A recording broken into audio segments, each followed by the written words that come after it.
Alors, je me présente, je suis Franck Volko, je suis directeur technique chez HPE du projet TV Data Center.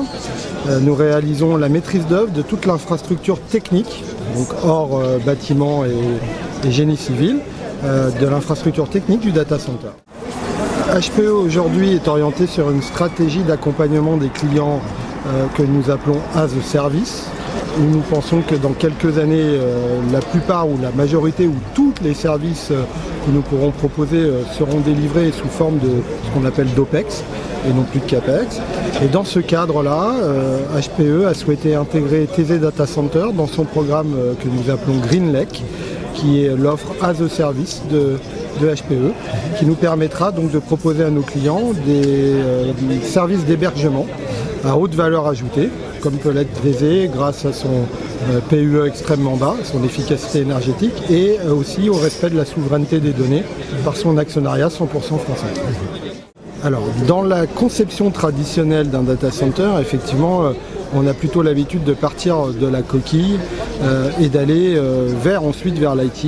Grâce à l'ADN d'HPE et à son histoire, nous venons nous de l'IT. Et nous couvrons la chaîne de bout en bout. Nous avons l'habitude de dire que nous adressons la solution data center from chip to the chiller. Ça veut dire du microprocesseur jusqu'au groupe de froid. Et l'intégralité de la chaîne technique est drivée non seulement par l'IT, mais surtout par l'applicatif.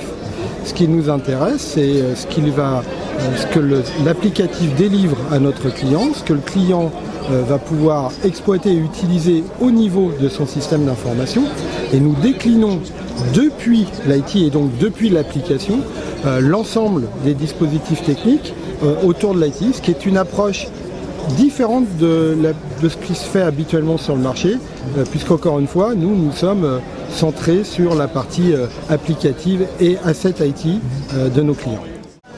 Les apports de valeur, il est évident qu'aujourd'hui il y a une mutation et une transformation digitale de la plupart des entreprises et des clients, avec, comme on l'a dit tout à l'heure, ça a été évoqué, la virtualisation des machines, donc l'augmentation des densités, l'augmentation des technologies, l'utilisation du HP, du HPC, du High Performance Computing, qui va complètement changer aussi les besoins en infrastructure technique dans les data centers. Et le fait de pouvoir appréhender depuis l'application et depuis l'IT, donc from chip to the chiller, aussi les infrastructures techniques, nous permettent non seulement d'être déjà adaptés aux besoins d'aujourd'hui, mais aussi d'anticiper les besoins de demain avec l'arrivée progressive, par exemple, de l'immerse cooling, du refroidissement par immersion, et de toutes les nouvelles technologies qui vont arriver et qui sont liées à l'augmentation de la densité et aux besoins de refroidissement croissant dans les data centers.